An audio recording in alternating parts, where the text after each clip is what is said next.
Assalamu alaikum, everyone. My name is Neha Sharif. Thank you all for joining us this evening. Today is our first session of 4 Mindful Tuesday sessions with Shaykh Yassir Fazaga. Our topic today is on anxiety and depression.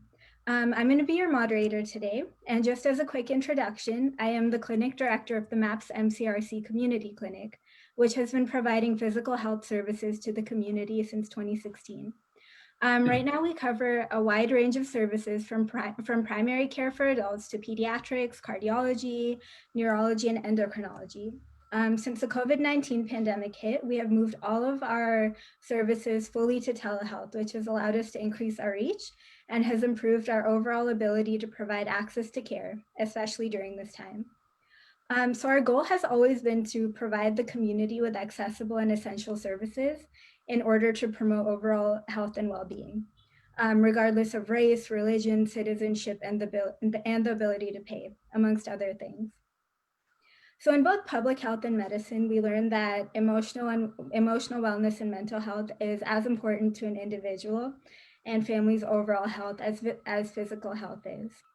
And oftentimes in the Muslim community, mental health and wellness is put on the back burner, either due to stigma or the lack of access to trusted services.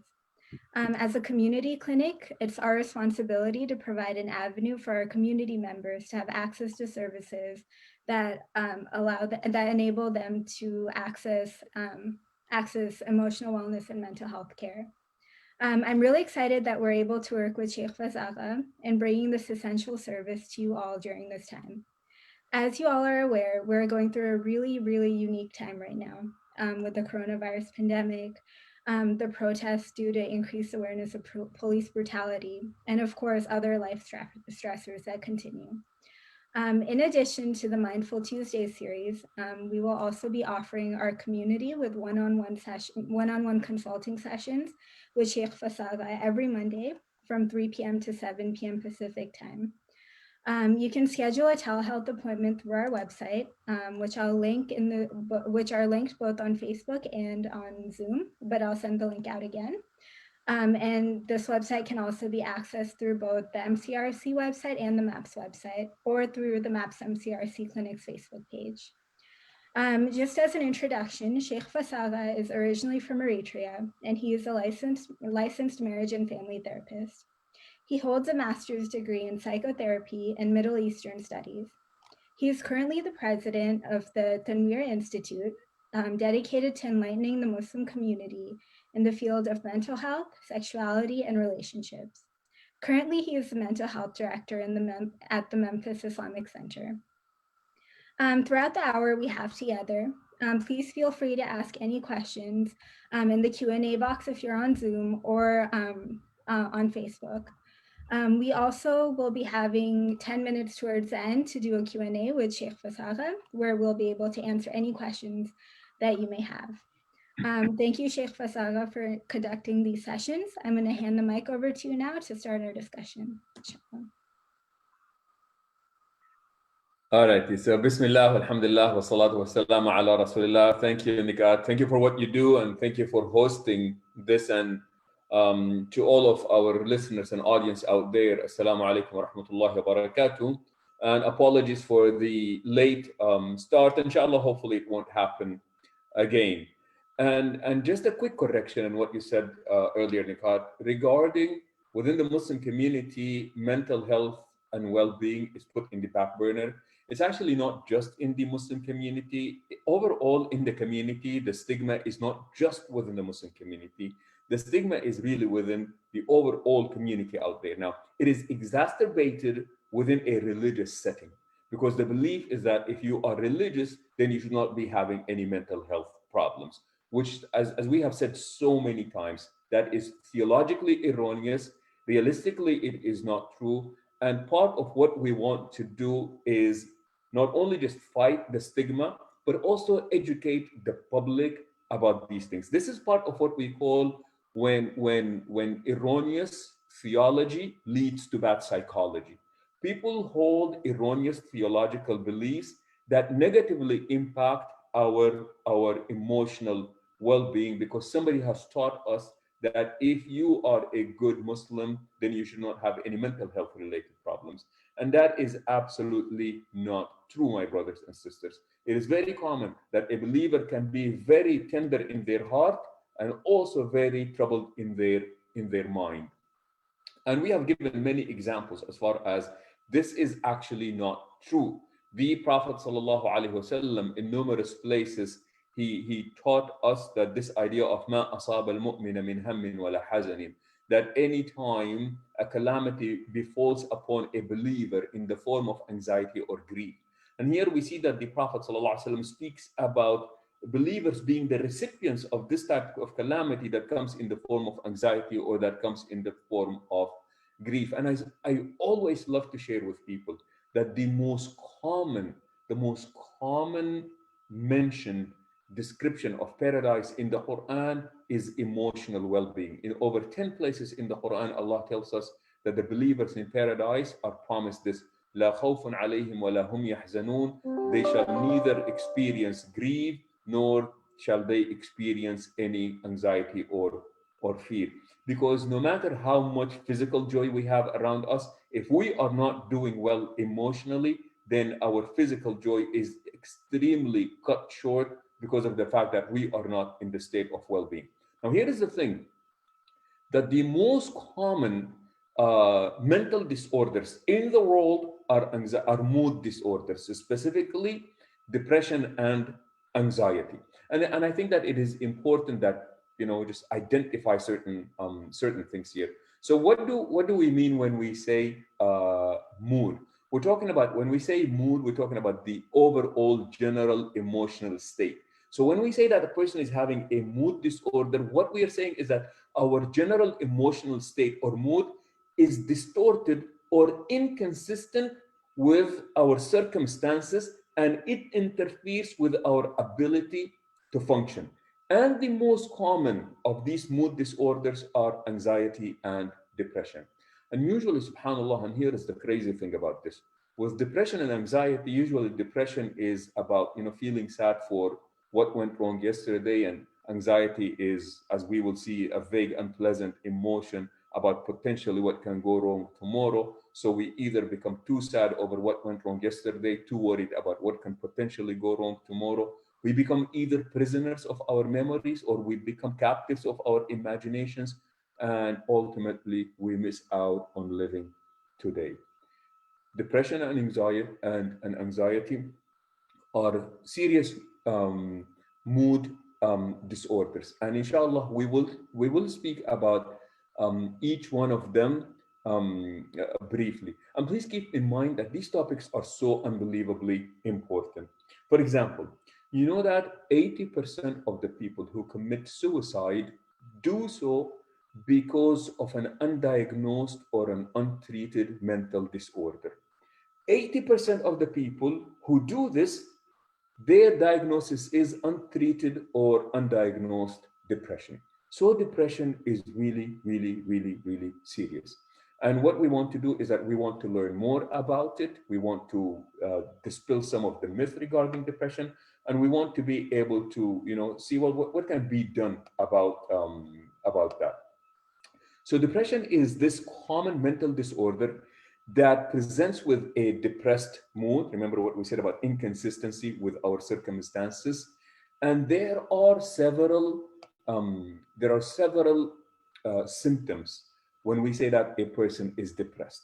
So generally speaking, we're looking for feelings of hopelessness and helplessness, or constant state of pessimism, loss of interest in daily activities, change in appetite or weight, sleep changes. You either sleep too much or you sleep too little. You eat too much or you eat too little. Anger, agitation, irritability. A person who is depressed has very little tolerance for irritants.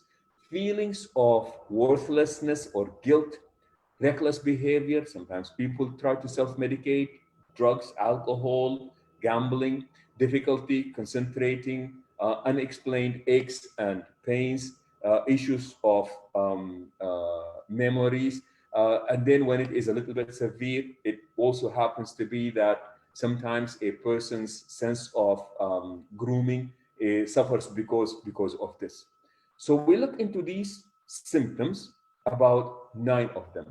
If a person has 6 of these 9s for a period of 2 weeks without any life-changing event to explain this, such as a person getting divorced, losing a loved one, losing a relationship, getting fired, academic failure, life-changing events that would explain why a person is depressed. So in the absence of these life-changing events, you have 6 of these 9 symptoms, then we would say for over a period of 2 weeks, we would say that that person is clinically depressed. Remember, that does not necessarily say that this is a bad person or a weak person. All we are saying is at this point, this person's functionality, ability to meet day-to-day needs is really not there, especially if the person starts, not caring about themselves, to start speaking or entertaining death, then we would say that is actually a very serious event. And what we want to do is, after this brief description of what are the symptoms of depression like, we also want to make sure that we address some of these myths. Please remember, as we talk, and I beg you, please, I beg all the listeners out there, please, please, please do not psychoanalyze your family members. I know it is very tempting.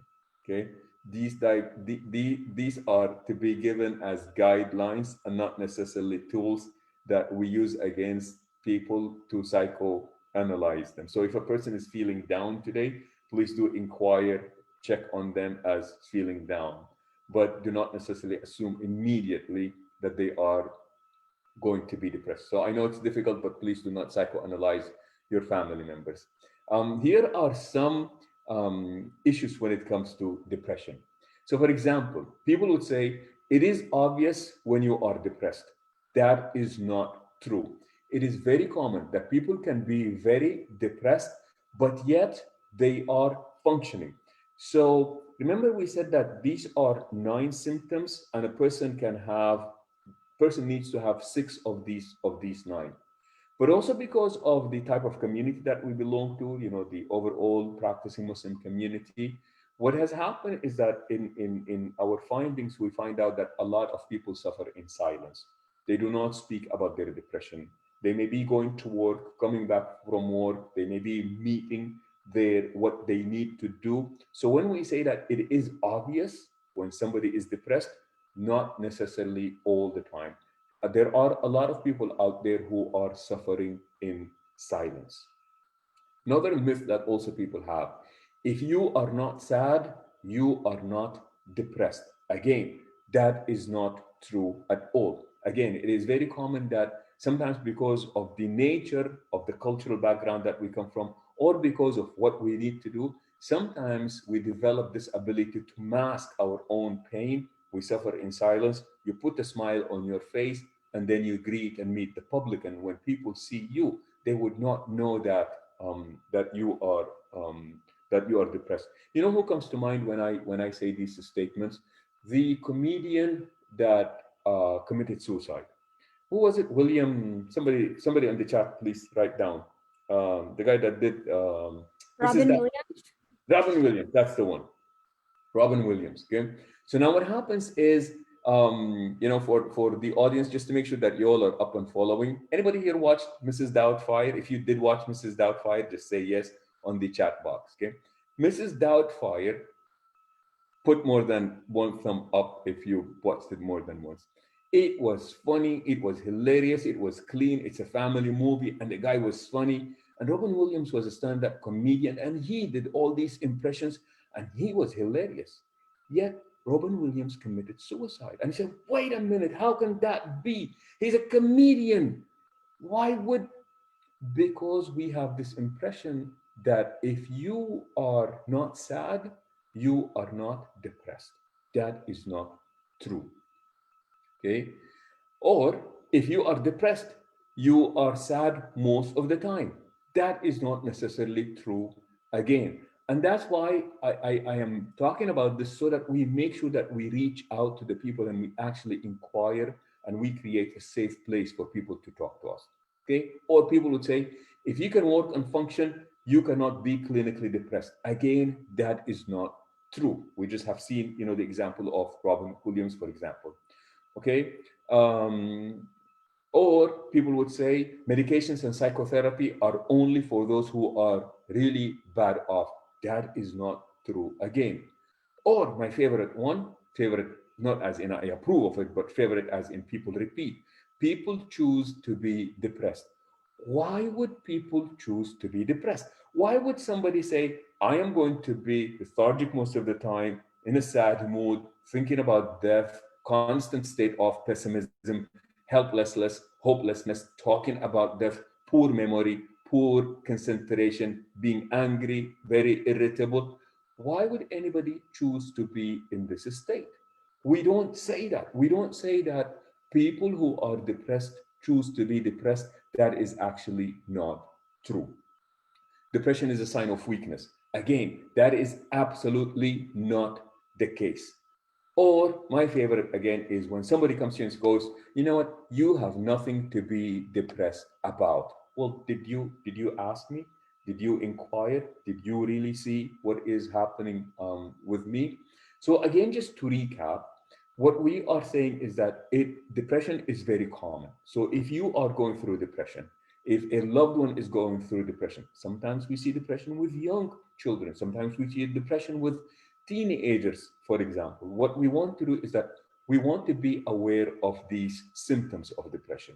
Again, very quickly, like I said, feelings of hopelessness and helplessness, tired mood all the time, unexplained bodily aches, change in sleeping habits, sleeping too much, sleeping too little, change in appetite, eating too much or eating too little, gaining weight or losing weight that is not planned, loss of interest in daily activities that in the past brought joy to us, a constant state of pessimism, poor concentration, poor memory, without any life-changing event to explain this kind of mood.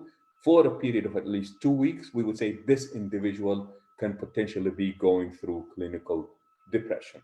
Okay, so what we want to do is that we want to reach out to the people.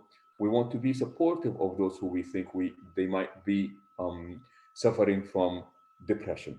Okay. Now, the other part of the mood disorders that is also very common is anxiety, a vague, unpleasant emotion in anticipation of a misfortune in the future. It is vague, you can't really explain it. Okay, I'm worried, but I really don't know why.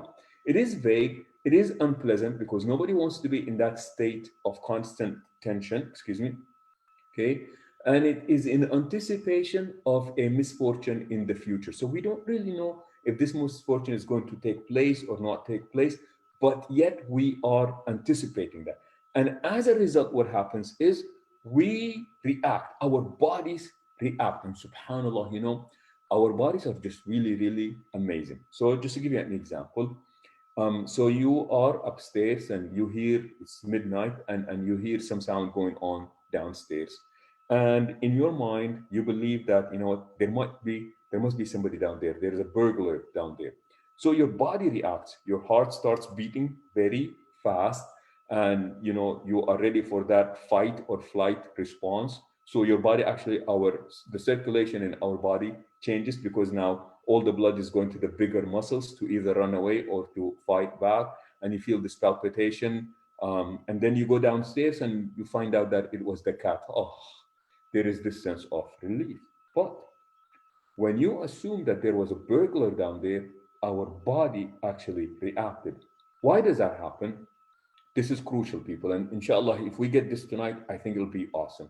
Why is this crucial? It is crucial because our bodies react to certainty, not to accuracy.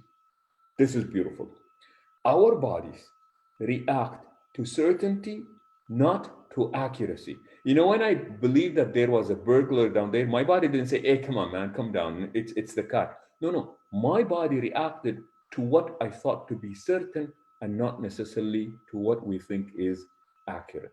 So when we think about anxiety and we think about this unpleasant, vague feeling about a potential about a perceived misfortune that is going to happen in the future, we would say that this is what is going on with us. Unlike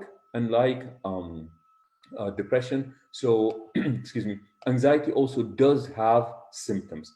And some of these symptoms of anxiety, for example, you have this idea of excessive worrying about everyday things, trouble controlling worries. You know that I am worried, but I can't do anything about it, at least in my head.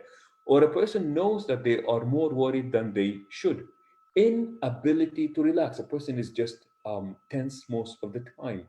Hard time concentrating, easily startled, trouble falling asleep or staying asleep, tired most of the time, generalized pain, headaches, muscle, stomach, hard time swallowing. This is subhanAllah really, really amazing. Where a lot of people who are going through anxiety would say, I feel that there is a lump in my throat. When you look into the physical symptoms of anxiety, this idea of constant shaking, tingling, feeling numb, for example, inability or difficulty swallowing, the unexplained aches, for example, or tremble and twitch, irritability, going to the bathroom frequently. And again, please, I urge you, please resist the urge of wanting to, psychoanalyze your family members. Okay, please do not do that. Okay, or people just finding it very difficult to sleep. I go to bed and I just tossing and turning, and I'm really worried and I just really don't know what to do. So this is what we in Islamic terminology, it is deemed as being in the constant state of ham. The idea of just being constantly worried about something potentially going wrong tomorrow. And again, if you have not experienced it, may you never experience it, inshallah, ya Rabbil Alameen. And if you are going through it, may Allah subhanahu wa ta'ala ease your pain, ya Rabbil Alameen.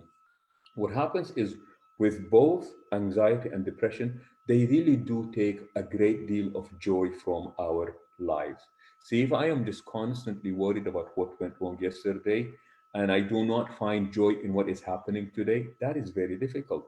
Similarly, if I am so worried about what can potentially go wrong tomorrow and I am unable to find joy in today, that is also problematic. So remember that there is what we call explained natural depression and anxiety. Like we said, experiencing loss. You know what? You just lost a loved one and you're depressed. Of course, that is natural. The Prophet sallallahu alaihi wasallam would cry sallallahu alaihi wasallam, and he would feel sad, and he would even remember after many years, Khadija, when her sister came over, when a friend of Khadija would come over, and he would, be talking about the days with Khadija. Not necessarily depression, but the idea that we remember these things. Or also sometimes anxiety can be very natural. I have a big exam tomorrow. I'm really worried about that. I have my performance that is going to be checked by my boss tomorrow. That's a big exam. I have a court date tomorrow. That's a big, again, people would be worried, especially in our community. You have a court date tomorrow and it's your immigration court and you don't know if you're going to stay or not stay. And I'll be anxious at least for a month before that court date, because that is very, very important and it can potentially be a life-changing event. For example, nowadays, a black man getting pulled over by the police, of course, I'll be very, very worried given what is going on, and I'll be very anxious, for example. So what happens is that we are looking for depression and anxiety that are not explained by these life-changing circumstances. And if we have had these symptoms for over a period of 2 weeks, then what we say is that, look, this is really getting serious. And what we need to do is that we need to get some help for that. So what do we do? Okay. Depending on the orientation of the individual or where they seek help. So there are two ways of dealing with both depression and anxiety. The first way is seeking psychotherapy. So psychotherapy is talk therapy. I'm a psychotherapist. I'm a licensed clinician, for example. And what we try to do is, depending on our theoretical orientation, mostly it is see if we can talk to this individual and maybe give them better tools than the ones that they have, so that they can cope with whatever pain it is that they are going through. So we may teach different way of thinking, behaving, and reacting. And the most common one in doing so is cognitive behavioral therapy, which in my opinion is the one that is mostly uh, Islamically tuned. I teach a course called Islam and Psychology, and we speak about the impact of Muslim psychologists in the field of psychotherapy, and like great achievements and impact and contribution that has taken place in this field because of the work of Muslim psychologists and psychotherapists. So now what happens is you would go and you would seek therapy, for example. And please do not be afraid of reaching out to a therapist. And basically, what happens is people come into our office. When we had an office nowadays, we would do these things online. And hopefully, the very first thing that we do try to do as clinicians is to provide a safe environment for people to tell us what it is that they are going through. And remember that all of our services are confidential.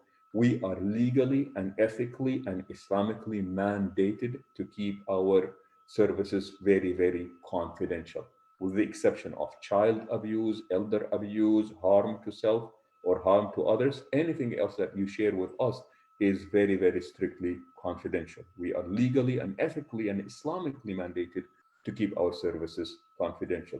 And then what happens is that we talk with the individual, and what we try to do is identify what we call distorted thinking or stinking thinking. And that is just a way of thinking that is very harmful. Let me give you a quick example. It's actually one of my favorite examples. People say, look, I get all these thoughts that come into my head, and I just really don't know how to control them, and I get very worried about them. They are unwanted. I just don't know how to get rid of them. So one thing that this has been one of the greatest contributions of Muslim psychologists, and that is asking people to appreciate the power of their thoughts. Our thoughts are really powerful. So imagine a snowball at the very top of the mountain. The snowball is really small. It starts very small, but then as it moves downstairs, it accrues power, it accrues intensity, it accrues speed, and then in the middle of that mountain, it becomes unstoppable. Similarly, our thoughts, when they come in, if we give them time and we pay attention to them, and we give them space, then they accrue power, they accrue intensity, they accrue speed, and they become unstoppable. Am I suggesting that we can actually decide which thoughts come to our mind? No, that is almost humanly impossible. We do not choose which thoughts come into our mind, but we definitely choose which thoughts we dwell in. And what we teach is there are certain types of thoughts that you really should not be dwelling in. Or as the Dalai Lama said, he said that when these negative thoughts come to your mind, do not serve them tea. Well, we serve them a lot more than tea. We get them in, sit down, have the tea, the biryani, and the magluba, and then we invite them to sleep over. So he said, when these thoughts come in, do not serve them tea, because the more attention you give them, the more power they accrue, intensity, speed, and then they become unstoppable. So that would be one thing. The other thing also that's very important is, as therapists, we assess and evaluate the individual's tools. Like we all have tools. Imagine that you have a toolbox, and that there is something that needs to be done. Similarly, we have toolbox in our in mental toolbox. Okay, and sometimes, your toolbox, you need to do something, but you really do not have the proper tool in your toolbox. And what you need to do is acquire a toolbox. Or sometimes you have tools that you have not used before. And sometimes you have tools, but you have been using them the wrong way. And sometimes you are really using the wrong tool. What do I mean by this? Coping mechanism. A person is feeling very, very depressed. And what do? They decide that I'm just going to drink. Sad, but sometimes we do it. People start drinking alcohol. Person is feeling very, very anxious, and they decide that they're going to smoke. I'm not talking about smoking, I'm talking about smoking, if you all know what I'm talking about. Okay. So what they do is that they resort, for example, to smoking marijuana. So that's a very common reaction amongst mostly young men, amongst men and some women. And then also sometimes amongst young girls, if they're feeling really, really depressed, they're feeling very anxious, they start cutting themselves or engage in self-harm. And my apologies if what I am saying is evoking emotions in any of our listeners. It is not meant for that. But unfortunately, these are what we call poor coping mechanism, meaning that the people are doing this in order to deal with their pain. Their pain really does go away temporarily. And the key word here is the pain really does go away, but it goes away temporarily. Marijuana really does help you relax, but temporarily. Self harm, cutting yourself, helps you relax, but also temporarily. When this anxiety goes away, when it comes back with more intensity. And that is not good, which now means that I need to increase either my intake or the frequency of whatever it is that I was going through. So this is what we do in therapy. You employ, we do what we call spirituality integrated psychotherapy. You bring in the elements of the deen, and what we do is that literally give people new tools, teaching people different way of thinking, behaving, and reacting. And guess what? This is very, very prophetic tradition. I love in the hadith, it said that the Prophet ﷺ came and he was visiting this elderly man, Bedouin, and he was not feeling well and he had this fever. So the Prophet ﷺ came to him and he said, La ba'sa alayka tahurun insha'Allah. He said that, may you see no evil. May this be a means of expiation for you. So here the Prophet ﷺ is asking the man to change his attitude. And the Bedouin looks at the Prophet ﷺ, and what does he say? He said, La ya Rasulullah. Nahi, Prophet of Allah. Absolutely not, Prophet of Allah. So what is going on? And then the man said, بل هي حمى تفور في شيخ كبير لتورده القبور. He said, this is nothing but a boiling fever in the body of an old man, and I know it will soon take me to the grave. So the Prophet ﷺ looked at him and he said, إذن كما هي. He said, then it is what you perceive it to be. That is very telling. Now here the idea was, he was really teaching him a new way of thinking, but the man insisted on his old pessimistic, very gloomy, dark way of thinking. And then the Prophet ﷺ said, إذن هي كذلك. It is as you perceive it to be. Remember this. The fever is really there. Regardless of what you perceive it to be, the fever is really there. Your perception of it, though, it's not about what happened to you. The way that you react to it, subhanAllah, makes a big, huge difference. And that is what the Prophet ﷺ is teaching. Also remember that the entire concept of psychotherapy and being supportive, that is also a very, very prophetic tradition. I love the idea that the Prophet ﷺ said that the most beloved people to Allah are those who are of most benefit to the people. And then he ﷺ said, he said that for one to walk with his brother to get something done for them, it is better than making i'tikaf, seclusion in the masjid for a month straight. And then he pointed to his own mosque in Medina. Now imagine this, said that, helping somebody to get something done is better in the estimation of Allah than a person staying in Medina, the city of the Prophet ﷺ, the masjid of the Prophet ﷺ, for an entire month. So that's what we do, teaching new ways of thinking, reacting, and behaving.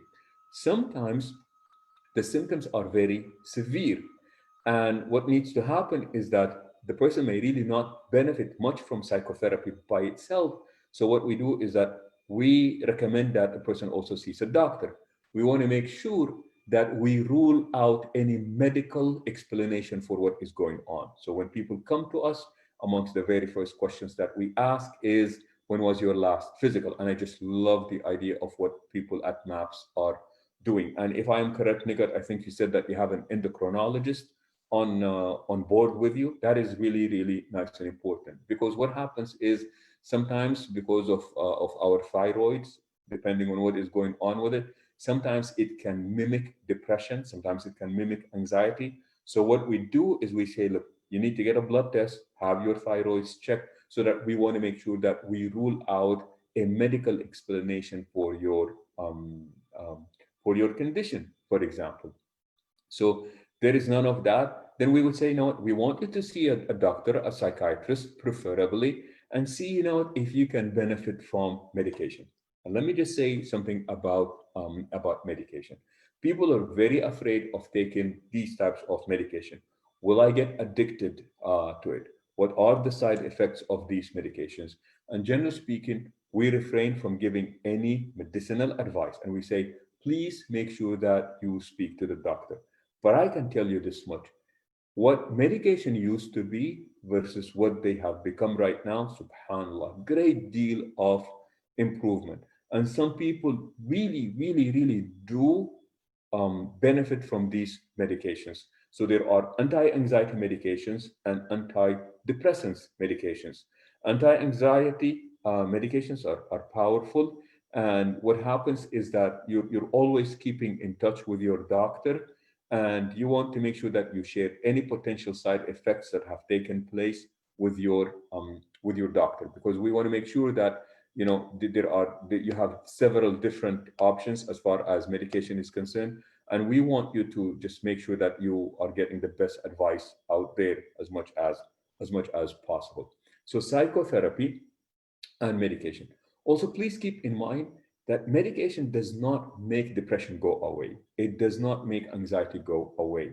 You know, we live in this culture where, you know, there is a pill for every ill, and that is not necessarily the case. So what these medications do is that they help with the symptoms, especially the physical symptoms of anxiety and depression. So a person who is very anxious, they're feeling tense most of the time because that is just the case. And it's very common that people who have anxiety, they would just have, you know, upper shoulder problems, lower back problems. Sometimes they have stomach problems, and they're in this constant state of tension. So medications, you know, you give them, and they help relax you. They help you also go to sleep. Antidepressants, you know what? A person is just very down. They're just feeling lethargic. They're just difficulty moving. So what they do is that they give you this boost of energy.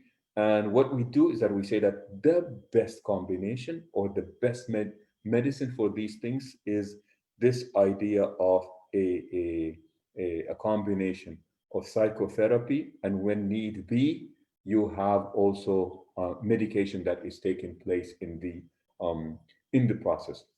So to conclude and to wrap it up, because I really want to give some time for people to ask questions. So what do I do if I happen to be the one who's going through this? Please do reach out. You can start by reaching out to, number one, you can reach out to your insurance company and see what kind of services do they have. People usually ask, can I see a non-Muslim therapist? You may see a non-Muslim therapist. However, we prefer that you see somebody who is aware of your cultural, religious, and sometimes linguistical issues. See, the more in common you have with the therapist, the more things that just go on without saying. So if I see a hijabi, I'm not really wondering if somebody's forcing her to do this or why is this being done. I get it. And so what happens is that the more commonality you have with the therapist or the therapist has with you, you know, they say that you can speak in a language that you understand, or you can speak in a language that you know. When we speak in a language that we understand, things go to our head. When we speak in a language that we know, they go into our heart. That's very important. What happens if I have a loved one who is who is going through depression or anxiety. Number one, please be supportive. Please be kind. Please be loving. Please do not be critical and do not put pressure on the individual. And what we want to do is that we want to become the middleman between our loved ones and or the liaison between our loved ones and the professionals. We want, and this is part of why we're doing this here with MAPS, because there are four things that we want to achieve. We want to fight the stigma. Please remember that if you see a therapist, if you go and see a psychiatrist, you're not a weak person. Your faith and iman is not weak. Number two, what we want to achieve is that we want to educate the public, like what we just did. We want to validate the experience of our brothers and sisters who may be suffering with this, but we really do not want them to suffer in silence. Number three, we want to show support to those who are going through these challenges. Number four, which is really important, we want to advocate, we want to promote for policies that are going to make change in what is going on. We want to make sure that you get better coverage for your mental health related issues. So as clinicians, sometimes our hands are tied because the insurance company would say, we will only pay for 4 sessions. Oh, come on. This is really serious. It's going to take some time. It's going to take more than just 4 sessions. So we want to promote and advocate for policies that would actually impact our loved ones and those who are going through this positively, inshallah. Nighat, back to you.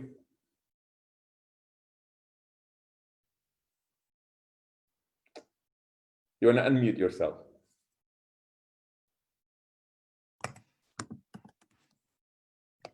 Can you hear me? I can hear you now. Great. I wasn't able to unmute myself for some reason. But we wanted to dedicate the last 10 minutes to questions and to a Q&A. And we're getting some questions on Facebook, which I'll read out, and then you can facilitate the discussion there. And I'm sure our attendees on Zoom will have some questions as well. So if you're on Zoom, feel free to ask your questions in the chat box or the Q&A window. So the first question we have on Facebook is whether there's a routine of preventative self-help to prevent depression and anxiety, especially for moms of multiple kids with little time. Yes, and that's actually a great question. So remember, so we would say that we want to preserve our mental health and we want to promote our mental well-being. So two things. We want to restore and we want to rejuvenate our mental health. And the best thing to do is to practice a tremendous amount of self-care. So these are things that we do intentionally, knowingly, to rejuvenate and maintain our physical, spiritual, emotional, psychological well-being. What does that mean? And this is really important, especially for people who come from Eastern cultures. Eastern cultures view these things as being very selfish. And that is why we don't see a lot of promotion of self-care. Because what we tell moms and we tell dads, that is the biggest thing that you can do is self-sacrifice. So in the process of self-sacrifice, we really don't do anything for ourselves because we think that if I do anything for myself, then I am being selfish. And what I am proposing is this: the better person I am, the better husband I become, the better father I become. The better person that you are, the better mother that you become, the better wife that you become, the happier individual that you are. So what we do is that we promote this idea of self-care that comes in different forms. For example, regular exercise. There is a research that says it's very difficult to be depressed if you walk fast, not walking slow with your shoulders down, walking straight with your chin up and walking fast. They say that it is almost impossible at that point to actually be depressed at that state. Regular exercise, eat healthy, get enough sleep, make sure that you are not socially isolated and that there is social support around you that is taking place. Number 5, engage in healthy activities, physical or otherwise. And number 6, and this is one of my absolute favorite, make sure that you live a meaningful life by positively contributing to those who are around you. One of my favorite psychotherapist is Alfred Adler. And Adler, whenever he would get people to come to his office, he would make sure that one of the first things that uh, he would make sure that to tell people, he had this story about the lady that came to him and she was suffering from anxiety and depression. And he told her that for the next 10 days, for every day, he wants her to make somebody happy. And she looked at him and she said, I never did this in my life. And he said, then in that case, I want you to do it for 20 days. And what happens now here is this idea of, when you give love, you beget love. When you give happiness, you beget happiness. This idea kama tadinu tudan. What goes around comes around. One of the best, most beautiful ways is this idea of bringing joy to those who are around us. So rejuvenating ourselves physically, spiritually. There are elements in our deen that, subhanallah, we are working on a book, The Prophetic Remedy for Depression and Anxiety. Hopefully, inshallah, it comes out soon. You look into the teachings of the Prophet sallallahu alaihi wasallam, the practice of gratitude, the idea of just feeling blessed. Not because you don't have problems in your life, not because you're feeling blessed out of guilt, but this idea of really just feeling this tremendous amount of shukr. Psychology tells us nowadays that the shortest distance between us and happiness, absolutely the most straight line between us and happiness, is the practice of gratitude. And I love these things, and that's where I say we need to actualize our sense of religiosity by reflecting positively on us. Because remember what we said earlier, sometimes bad theology leads to bad psychology. What we want is good theology that leads to healthy psychology. Thank you, Shaykh. There are two more questions and we have 4 minutes, so inshallah we can get through these quickly. The first question is, what are some recommended ways to advise someone to seek therapy if you know that they're struggling and you want to be cautious that the advice doesn't hurt their feelings? Okay. Yeah. So one thing we are afraid of is when you are around a person who's not doing well mentally, what we think is that, I'm going to walk around eggshells. I'm beating around the bush. I am afraid of, and, sometimes the best thing that we can do is create a safe environment for the people to be around us. And I tell you, man, safe environment. Remember, imagine that my head and my heart they have doors, and people, they come and they knock on them. Please do not knock too hard. Okay, you come and knock on my. I'm not just going to open the door, because these are places where people can only come in by invitation. So when you knock in, I want to look into who's out there, and I'm going to decide, do I open the door or do I not open the door? Well, what would make me open the door? I know this person. What is it about them? They're approachable, they're available, they're accessible. The triple A. What made them that? They have given me attention, affection, appreciation. Well, how did they get there? The 5 T's: time, trust, talk, touch, tease. And now what happens is, when these things collectively take place, I don't have to walk on eggshell. I can just come to that person, give them a hug, and just say, what's going on? You look down. Tell me what's happening. You create that safe environment for the people to be. You let them look. I really care for you. I don't know what's going on, but I'm being observing you and you don't look good. Talk to me. I understand if you don't want to talk to me, but you know what? I just heard about this services. You can reach out to MAPS Clinic. I know that they have some kind of counseling going on. So we want to make sure that we are supportive. We're not nagging. Remember, we're not putting pressure on them. Remember that one element of depression is this loss of hope. Okay. So if people are resistant, that is part of being depressed. So we don't want to give up, but we also do not want to put the pressure on people.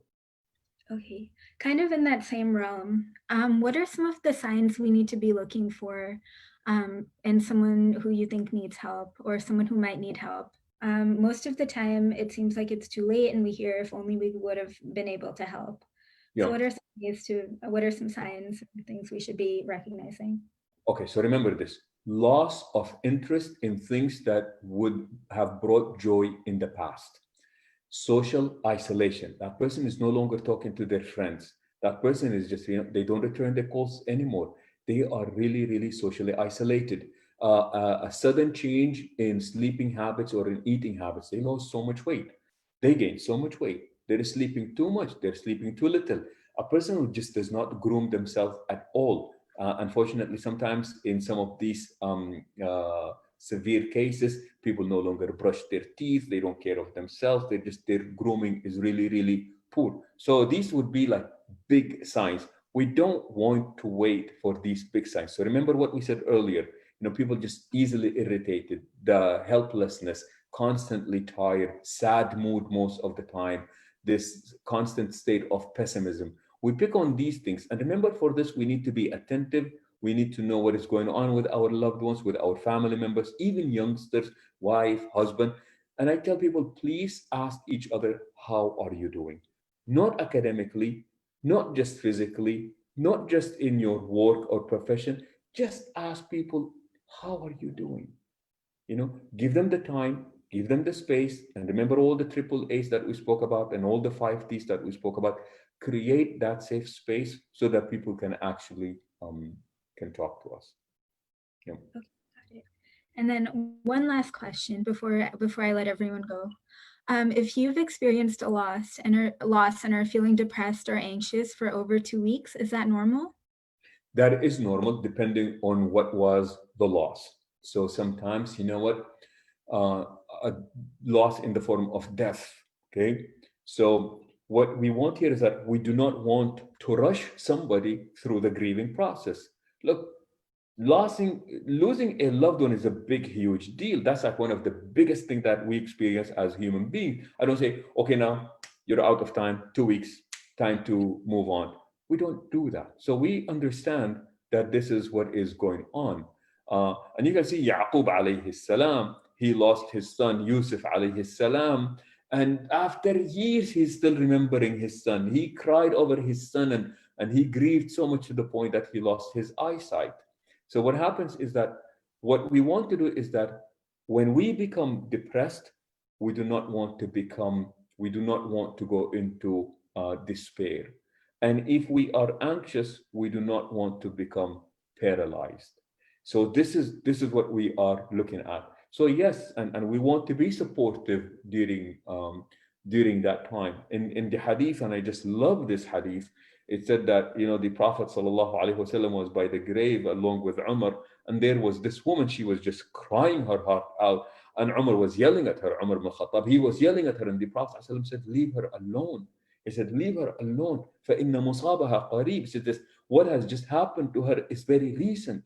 So the Prophet sallallahu alaihi wasallam understood that what is going on with this woman, is just a natural reaction. So we do want to grieve, but we don't want to go into despair. It's okay to be anxious, but we do not want to become paralyzed. And even with people who have experienced loss, and I tell you, subhanallah, people who have experienced loss during this time, in our Muslim community, the idea of friends coming over, people coming to visit you, people coming to console you, people just coming to give you a hug, with this whole corona thing, none of this happened.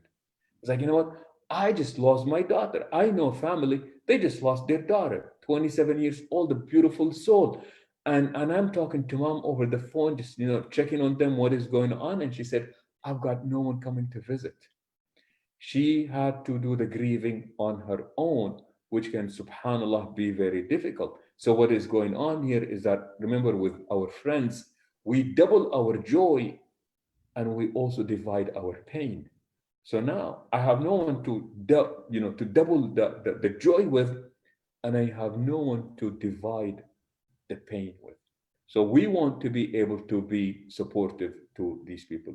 I think this is a really great question that came through the Zoom, and I apologize for the people who were promised that we will finish at 9 o'clock. So I won't be offended if you all just start leaving. But this is a question that says, would you consider racism a mental health disorder? As a recipient of racism, yes. And I tell you something that is really, really happening nowadays. I don't know if you have heard of Shukri Ali. this Shukri Abdi, 12-year-old Somali girl in England. She was bullied by these boys and pushed into the river or fell into the river, did not know how to swim, and she drowned. And now think of all the other 12-year-old black hijabi Muslim girls in that area and tell me that they don't have anxiety. Tell me that they're not afraid. Tell me that they don't want to go to school anymore. Tell me that they're afraid to walk outside because of what they have seen, because of the deadly consequences of what they have seen. Yes, they are feeling mental issues because of what they have seen happen to them. Every time I am driving out nowadays, I really, wallahi, I kid you not, and I'm not exaggerating or being dramatic. The last thing that I want to happen to me is being pulled over. I told the story the other day. I was in Memphis, and I got pulled over. I was going for Fajr prayer. It was Sunday morning, early in the morning, and I get pulled over. And what happened is, I get pulled over, and for 5 miles I just keep driving. I kept driving, lowered my speed, put my hazard lights on, and I just kept driving for over 5 miles. Officer came out and he was very angry and he said, "Why didn't you stop?" And I looked at him and I said, "Because I don't feel safe." It was a very dark street, and I honestly did not feel safe. I did not feel safe, not because I was chased by a gangster. I did not feel safe in the presence of the police. And that is just very telling. That tells you where we are at. So, yes, that can cause a great deal of mental health related issues. When I saw George Floyd, first thing I did is I called my nephews, I called my sisters, and I said, "Have you had a talk with your kids?" Kids are teenagers now. I said, did you talk to your kids? What happens? What they should be doing in case they get pulled over by the police? Because nowadays, just the presence of black people is just literally, to some people, is just a form of a threat. When you are constantly feel that you're being watched, when you constantly feel that you are a source of danger, somehow you are a criminal until proven innocent. Of course, that does something to you, to your mental well-being, and to your mental health. Thank you, Shaykh Fazaga, for bringing such an important topic up. I think that was something that we really needed to address. So thank you for answering that question. So the time is now 7:07. I think we should wrap up for today. But before we wrap up, I just wanted to remind everyone that we do have one-on-one consulting sessions available with Shaykh Fazaga. The consulting sessions are every Monday from 3 p.m. to 7 p.m. Pacific time, and you'll be able to schedule these 1-hour time slots online. The link to our scheduling website is available on both the MCRC website and the MAPS website. I've also provided the link on Zoom and on Facebook, so you'll be able to access our scheduling website through there. And I just wanted to remind everyone that the MAPS MCRC clinic is for the community. And if there's anything else that you would like us to talk about, please let us know. We have 4 sessions scheduled, and this by no means is an exhaustive list of the mental and emotional needs of our community. And this is just a first step in beginning this conversation on mental health, on emotional health and wellness. But thank you all for attending. Thank you, Shaykh Fazaga, for being part of such an important topic. Yes, and inshallah, we'll see you again next Tuesday on June 23rd inshallah. on controlling moods at home, inshallah. Yes, inshallah. And thank you for hosting us and being a good host. And thank you, all the people who have been watching. And please do share with MAPS any feedback of how we can improve these sessions. And also, inshallah, other topics that you would want us to address within the mental health. And you all have a good night. Assalamu alaikum wa rahmatullahi wa barakatuh. So long. Shall I see you all next week? Inshallah. Assalamu alaikum wa rahmatullahi wa barakatuh.